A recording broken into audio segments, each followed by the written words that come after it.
स्वावलंबन ये इस आपत्ति का संदेश है। तो स्वावलंबन में अपना स्व क्या है? उस स्व आधारित तंत्र का अवलंबन हमको करना पड़ेगा। कम ऊर्जा खाने वाला, रोजगार मूलक, पर्यावरण को न बिगाड़ने वाला ऐसा विचार हमारे ही पास है।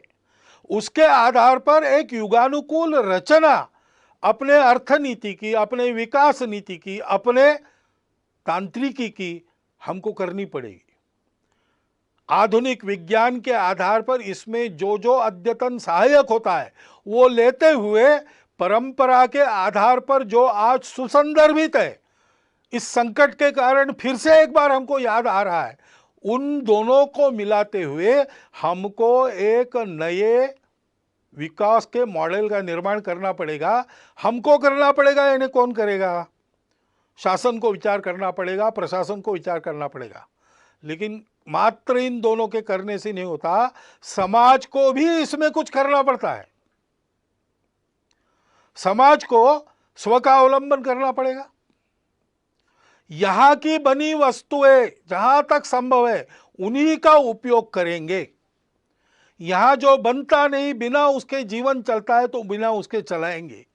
जीवन के लिए आवश्यक है तो अपने शर्तों पर लेंगे, कम से कम उपयोग में चलाएंगे। ऐसी बहुत सी बातें अपने नित्य व्यवहार में लानी पड़ेगी।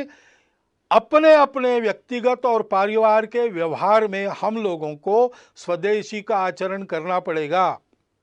स्वदेशी का आचरण करने के लिए स्वदेशी के उत्पादन उपलब्ध करने पड़ेंगे, और स्वदेशी के उत्पादन उत्कृष्टता के मामले में बिल्कुल 19 न हो, ऐसी गुणवत्ता उत्पन्न करनी पड़ेगी। उद्योजक, निर्माता, कारीगर सभी को इसके बारे में सोचना पड़ेगा और समाज को स्वदेशी पर दृढ़ होना पड़ेगा। विदेशों के ऊपर अवलंबन नहीं होना चाहिए, ऐसा हमको समर्थ रहना पड़ेगा।